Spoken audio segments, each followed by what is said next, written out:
दाल मंडी में बिना मुआवजे के नहीं टूटेंगे एक भी मकान। ध्वस्तीकरण पे और तोड़फोड़ पे हाईकोर्ट के सख्त रुख के बाद बनारस के डीएम ने हाईकोर्ट में अपना हलफनामा जारी किया है, जिसमें उन्होंने स्पष्ट रूप से कहा है कि बिना मुआवजे की राशि तय किए बगैर ध्वस्तीकरण यानी तोड़फोड़ नहीं होगा। नमस्कार, मैं हूं अनामिका पांडे, आप देख रहे हैं डालम्स न्यूज़। जी हाँ, इस समय हम मौजूद है बनारस के मशहूर दाल मंडी गली में, आप देख सकते हैं। और ये गली जहाँ पे कई दिनों से गली के चौड़ीकरण को लेके जो जद्दोजहद है और जो असमंजस की स्थिति है वो बनी हुई है, चाहे प्रशासन की बात करें या फिर यहाँ जो व्यापारी हैं, जो स्थानीय लोग हैं, उनके बीच में। और आप जानते हैं कि जो 179 मकान और लगभग 1500 से ज़्यादा जो यहाँ पे दुकानें हैं जो इसके जद में आ रही थी और कहा जा रहा था उनके ध्वस्तीकरण को लेकर, लेकिन हाईकोर्ट के सख्त रुख के बाद बनारस के डीएम सत्येंद्र कुमार ने हाईकोर्ट में अपना हलफनामा पेश किया है, जिसमें उन्होंने ये आश्वासन दिया है कि मुआवजे की राशि पहले तय की जाएगी, उसके बाद ही ध्वस्तीकरण यानी कि तोड़फोड़ किया जाएगा। ऐसे में आइए एक बार फिर यहाँ पे दुकानदारों से और स्थानीय लोगों से बात करते हैं कि क्या अब उन्हें राहत है इस खबर से। देखिए, आप वही समस्या नाम है मेरा जी। समस्या क्या बताया, समस्या तो कदम कदम पे यहाँ की बताइए। यहाँ की समस्या बहुत बड़ी समस्या है। व्यापारियों को नुकसान होगा। चौड़ीकरण होनी चाहिए, लेकिन इतना नहीं होना चाहिए जितना आदेश आया। कितनी मीटर चौड़ी होनी चाहिए?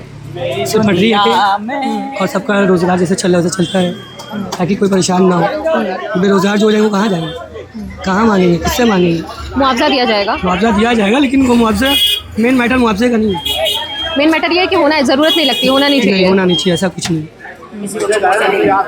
क्या भैया? हम लोग को मुआवजा चाहिए ही नहीं चाहिए। आगे से दर्ज आके लीजिए, आप परिचय दीजिए भैया।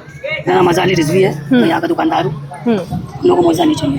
तो क्या मतलब चौड़ीकरण हो और मुआवजा भी नहीं चाहिए? चौड़ीकरण नहीं चाहिए, दाल रोटी कहाँ चलेगी? एक दुकान में एक हाँ। दुकान में 10 स्टाफ काम करते हैं, उनका परिवार कैसे चलेगा? दुकानदार तो गया, स्टाफ भी गए, परिवार दाल रोटी कहाँ चलेगी? दाल रोटी भी जरूरी है ना। आप एक मुआवजा दे देंगे, एक बार पैसा हाथ हो जाएगा, वो पैसा बार बार काम नहीं आएगा। इससे रोज कम दाल रोटी मजा सबका जिंदगी चल रही है, वो खत्म हो जाएगा। ये चीज़ है, मुआवजा लगे बना। तो ये सोने की मुर्गी को आप अंडा रोज देना तो एक बार दे दीजिए, काट दीजिए, खत्म हो जाए।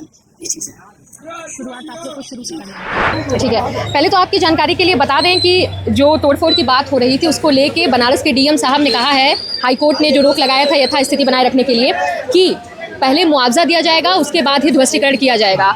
आश्वासन तो मिला है, आश्वासन तो उनका जो उन्होंने दिया आश्वासन तो हमें लग रहा है कि उनका काम पूरा होगा। क्योंकि सरकार में जो भी काम हो रहा है अच्छा ही हो रहा है, काम खराब उनका देखिए नहीं हो रहा। लेकिन वो बोला है कि पहले आपको जितना आपका जो मतलब प्रॉपर्टी होगी उस हिसाब से आपको पैसा मिलेगा, उसके बाद ही तोड़फोड़ होगी। तो इस बात उनके पेपर भी पढ़े थे तो आज कुछ राहत मिली है कि ध्वस्तीकरण होने से पहले मुआवजा मिलेगा।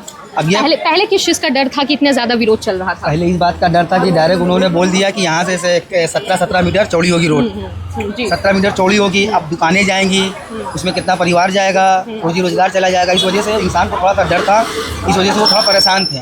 इसी वजह से ये बात लेकर के लोग डीएम के पास गए। डीएम साहब ने आगे पहुँचाकर बहुत अच्छा काम किया। उन्होंने समझ लीजिए कि जनता के हित में ही बात की है। बिल्कुल, जनता के हित में उन्होंने बात की और जनता के हित में उन्होंने काम करवाया। जो उनकी वजह से ही ये काम आगे बढ़ा हुआ कि ध्वस्तीकरण होने से पहले मुआवजा मिलेगा। और अभी खुद हम लोग चौथी या पश्चिमी वार्ड दाल मंडी में आए हैं, ये रुख देख के अच्छा लगा कि कम से कम जनता भी आश्वस्त दिख रही है, प्लस प्रशासन को भी आसानी होगी। तो हम लोग को तो यही चाहिए ना, मुआवजा मिल जाए। हम लोग यही चाहते हैं, मुआवजा मिल जाए। मुआवजे की स्थिति पहले तय कर ली जाए, उसके बाद जो कार्रवाई करनी है। हम तो बार बार यही चीज़ कह रहे हैं कि मुआवजा पहले मिल जाए, उसके बाद आपको जो करना है करिए। मतलब कोई अगर कहीं जाएगा कम से कम मुआवजा तो मिलना चाहिए। अच्छा, इसमें एक चीज़ ये भी है कि दो पक्ष है। कुछ लोगों का कहना है कि क्या ज़रूरत है इस विकास की? दाल मंडी जैसे ऐतिहासिक अगर ये गली है, पूर्वांचल की सबसे बड़ी ये बाज़ार है, ऐसे में ज़रूरी है कि यहाँ पे सड़क चौड़ीकरण हो? नहीं, ये तो ज़रूरी है, ये तो होना चाहिए। मगर व्यापार जो यहाँ जो दुकानदार हैं उनको कम से कम एक रास्ता मिलना चाहिए। बिल्कुल, उनको भी मिलेगा, व्यापार बढ़ेगा। जरूरी है विकास करना, लेकिन जिस जगह चौड़ा करना है उनको उस जगह चौड़ा करना। ये तो एक ज़माने से चल इतनी ही सकरी रास्ता था। अब ये पूर्वांचल की सबसे बड़ी मार्केट है। जी। इतनी बड़ी मार्केट है, ये मार्केट कहीं नहीं आपको मिलेगी। अब वो अगर चौड़ीकरण कर दिया जाएगा तो फिर ये दुकानें हैं, फिर ये कहाँ जाएगी? मकान चला जाएगा, दुकानें जाएगी, तो फिर ये मार्केट का नाम तो खत्म हो जाएगा। फिर क्या करने लोग आएंगे? चौड़ा बसाया जाएगा, रास्ता जाता है, इस रास्ते में चौड़ा करें। अच्छा, विकल्प के तौर पे वो रास्ता डायरेक्ट विश्वनाथ जाएगा मंदिर, डायरेक्ट कॉरिडोर वहीं से निकल जाए। जो दुकानदार बेरोजगार हो उनको मुआवजा मिल जाए, उनका कहीं सिस्टम बन जाए। आप जो करना है करिए, आपको कोई मना नहीं कर रहा। आप विकास करिए, विकास के लिए कोई नहीं मना करेगा। जो करिए जनता को कॉन्फिडेंस में लेके करिए, उन लोगों को कॉन्फिडेंस में लेके करिए जिनकी हानि होगी या फिर जिनका मकान है, रोजी रोटी चलता है। मेन सवाल ये है रोजी रोटी का। परिचय देते रहिए आप। जी, मेरा नाम निसार अहमद है और मैं इस दुकान का मालिक हूँ। और प्लस यहाँ पे मामला रोजी रोटी का है, मामला रोजी रोटी का। देखिए ऐसे हम मालिक है दुकान के, हमारी दुकान पे 2-3 स्टाफ है और हमारे थ्रू उनका भी खर्चा चल रहा है। मतलब हमारा बिगड़ेगा तो उनका भी बिगड़ेगा। हम ये चाहते हैं सरकार ये करे कि सबकी रोजी रोटी चले, गरीब अमीर मिडिल क्लास सबकी चले, बस सभी को देखते हुए। कितनी पुरानी दुकान है आपकी? ये कम से कम नहीं करके 100-200 नहीं, ये हमारी दुकान के 50 साल पुरानी, 50 साल हमारी खुद दुकान, हमारी पुश्तैनी चला रहा है जी। 30-35 साल पापा ने संभाला, उसके बाद सिर्फ हम। तो ठीक है, अभी तो बात यही हुई है। अच्छा ठीक है, और एक पक्ष ये भी है, जैसे विकास के बारे में ही बात कर रहे हैं कि ज़रूरत लगती है कि हाँ सड़क गली चौड़ीकरण होनी चाहिए। आप देख सकती हैं जरूरत तो लिमिटेड होनी चाहिए ना, क्योंकि ये गली है, रोड तो है नहीं, इसमें कार भी आ जा सकती है, रात में ये कार भी जाती है, रात में ट्रैक्टर भी जाती है। दिन में यही है कि बहुत समस्या होती है। सोचिए 114 साल के बाद 114 साल का महाकुंभ लगा, आराम से क्लियर हो गया मामला। तो हमें नहीं लगता कि चौड़ीकरण होने का कोई फायदा है। जब महाकुंभ में सारी चीजें फैसिलिटी मौजूद थी, सब लोग अच्छे से कार्य किया, तो इससे बड़ा महाकुंभ तो कभी लगा नहीं है जिंदगी में। जी। इतनी भीड़ तो कभी नहीं हुई है। हम लोगों ने जिंदगी में पहली बार महाकुंभ देखा। हम लोगों ने यहाँ पे जनता सेवा किया, खुद हम मुस्लिम हो कि हिंदू की सेवा किया, पानी पिलाया, खाना खिलाया और यहाँ पे एक दूसरे को पहुँचाया, मदद किया। जो लोग तहजीब की हम यही बात करते हैं। ये तहजीब है, जैसे कोई अगर छोड़ आ रहा है तो ये नहीं धर्म पूछता कि वो हिंदू को नहीं पहुँचा, हम लोग पहुँचाते जाते, खिलाते पिलाते। और महाकुंभ से बड़ा कोई मेला लगेगा नहीं। अच्छा, क्या किसी ऑफिसर से या अधिकारी से कोई आया यहाँ पे आप लोग से? क्योंकि मीडिया में चर्चाएं होती हैं, कुछ लोगों का ये भी कहना है कि आप ही लोग के थ्रू अपडेट होते हैं, हम लोग से तो जमीनी स्तर की कोई बात ही नहीं करता। अभी तो ऐसे कोई आया नहीं है, अभी तक नहीं आया, तो कोई आया नहीं है। फाइनल सिर्फ मीडिया के थ्रू बात फैली हुई है, सिर्फ मीडिया के हो तो रहा है, ये तो चौड़ीकरण तो हो रहा है, ये तो हो रहा है, लेकिन ये कोई ऑफिसर की अधिकारी नहीं के आया। प्रोजेक्ट है ये प्रोजेक्ट पास हुआ है, लेकिन किसी दुकानदार को ये सरकार ने आश्वासन नहीं दिया कि आपको भी मिलेगा और आपको भी मिलेगा। किसी को कुछ बताया नहीं है, डायरेक्ट उन्होंने ये बजट पास कर दिया है। मीडिया के थ्रू आप लोगों को जानकारी मिल रही है। हमने ये था मीडिया वाले। इसमें हाईकोर्ट ने भी स्थिति जो है यथास्थिति बनाए रखने के लिए कहा कि पहले आप लोग अपने स्टेटस क्लियर करिए मुआवजा का और बाकी चीज़ों का, तभी तोड़फोड़ होगा। तो विश्वास है कि नहीं हाईकोर्ट भी है देश के, ऐसे कोई अन्याय नहीं होने देंगे। न्यायालय पर पूरा भरोसा है, हम लोग को पूरा भरोसा है, हम लोगों को न्यायालय पर पूरा भरोसा है कि अन्याय नहीं होगा। और रही बात मुआवजे की, जी रही बात बोलिए। पहले तो मैं मोदी जी का परिचय देता रहिए। मेरा नाम देखिए मोहम्मद जाकिर अली है। देखिए मेरा कहने का मतलब ये चौड़ीकरण जरूरी है, लेकिन इसके बेहतर है कि बगल में थाना 10 में कोटा चौकी है, सुना मंडी है, तो वहाँ पे 25-20 दुकान मकाने हैं। अगर वो तोड़ेंगे तो अगर चौड़ीकरण के लिए तो रास्ता बगल घाट निकलेगा, 4 नंबर क्या सीधा निकलेगा। दूसरा कहने का मतलब मैम कि बगल में घाट है, गंगा उस पार जो है वहाँ ठीक वहाँ पता है शहर है, तो अगर वहाँ से लेके घाट पे ब्रिंच उठाएंगे तो उसमें फ़ायदा देखिए। अगर 2000 बीमारी में क्या बोलते हैं 2000 इंसान को जो बेरोजगार हैं उनको अगर इधर मिलते हैं 2000 उधार को जा देते हैं, बीच पुल बनाते हैं, इससे बेहतर क्या चीज़ चौड़ीकरण में। जी आपकी योजना तो काफी सुलझी हुई भी है, उलझी हुई भी है। जी बात की यहाँ क्या है ना कि यहाँ दुकानदारों को बातों नहीं है, यहाँ गरीब भी हैं जो दुल्हन पूछे मोगल कहाँ से आते हैं नौकरी बिल्कुल समझ सकते हैं। देखिए रोजी रोटी बनाने में टाइम लगता है।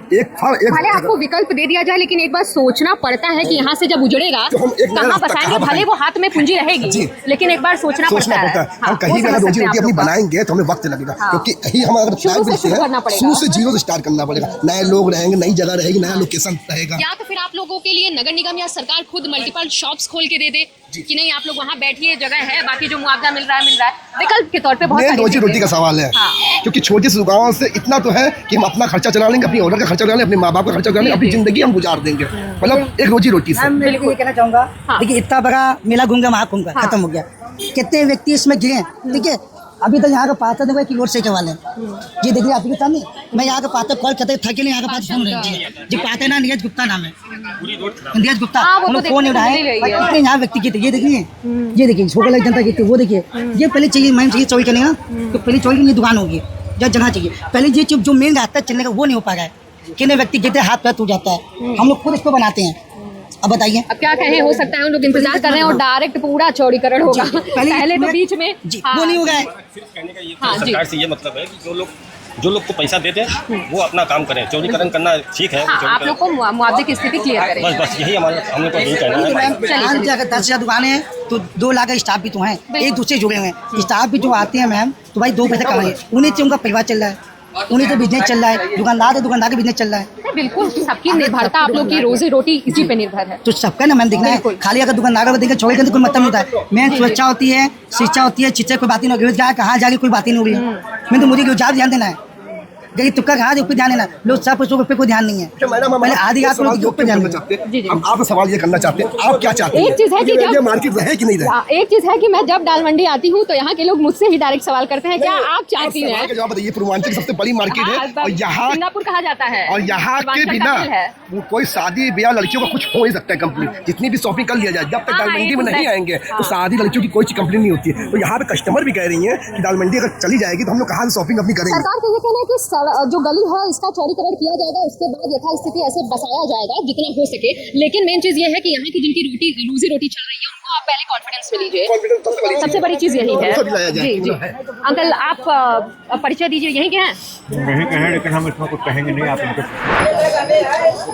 दाल मंडी के जो व्यापारी हैं, जो स्थानीय लोग हैं, उनके रिएक्शन को भी आपने देखा कि बनारस के डीएम साहब ने हाई कोर्ट में हलफनामा तो ज़रूर पेश कर दिया है, लेकिन यहाँ की जो ग्राउंड रियलिटी है, स्पष्टता ये है कि लोग अभी संतुष्ट नहीं हैं।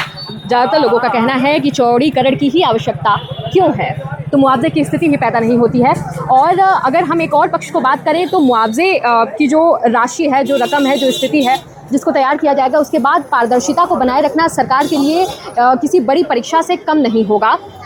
तो अब देखना ये होगा कि जो हाई कोर्ट है उसका अंतरिम फैसला इस पे क्या आता है। बहरहाल हमारी नज़र इस खबर पर बनी हुई है और भी खबरों के लिए आप जुड़े रहिए, देखते रहिए डायलेंस न्यूज़।